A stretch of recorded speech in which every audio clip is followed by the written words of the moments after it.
Histoire pourquoi les morts sont enterrés. Au début du monde, lorsque le Créateur avait créé les hommes, les femmes et les animaux, ils vivaient tous ensemble dans le pays de la création. Le Créateur était un grand chef, au-delà de tous les hommes, et étant très bon, il regrettait profondément chaque fois que quelqu'un mourait. Alors, un jour, il envoya chercher le chien, qui était son messager principal, et lui dit d'aller dans le monde et de donner sa parole à tous qu'à l'avenir. Chaque fois que quelqu'un mourrait, le corps serait placé dans l'enceinte, et on devait y jeter de la cendre de bois. Que le cadavre devait être laissé à terre, et que dans 24 heures il redeviendrait vivant. Lorsque le chien eut voyagé une demi-journée, il commença à se fatiguer.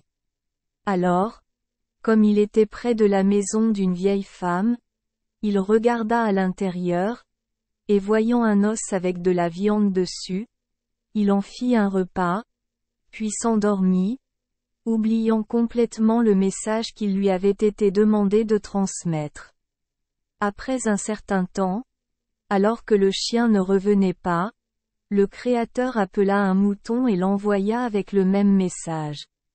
Mais le mouton était très insensé et, ayant faim, il se mit à manger les herbes douces du bord du chemin. Après un certain temps, cependant, il se souvint qu'il avait un message à transmettre, mais il oublia de quoi il s'agissait exactement. Alors, tandis qu'il se promenait parmi le peuple, il leur dit que le message que le Créateur lui avait donné de dire au peuple était que chaque fois que quelqu'un mourait, il devait être enterré sous terre.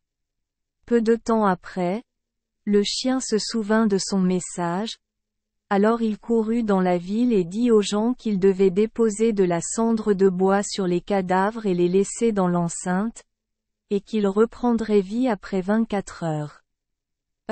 Mais les gens ne le croyaient pas et disaient, « Nous avons déjà reçu la parole du Créateur par les brebis, selon laquelle tous les cadavres doivent être enterrés. » En conséquence, les cadavres sont désormais toujours enterrés, et le chien est très détesté et on ne lui fait pas confiance en tant que messager, comme s'il n'avait pas trouvé l'os dans la maison de la vieille femme et oublié son message, les morts pourraient être encore en vie. Point. Merci les enfants des Esperluette Croisillon 39.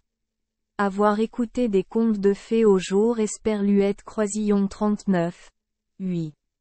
Espérons que les histoires apporteront aux enfants des moments heureux et significatifs. Si vous aimez notre chaîne, veuillez appuyer sur le bouton S Esperluette Croisillon 39. Abonner, pour ne manquer aucune histoire intéressante. Je vous souhaite une bonne nuit de sommeil et de beaux rêves. Rendez-vous dans la prochaine histoire.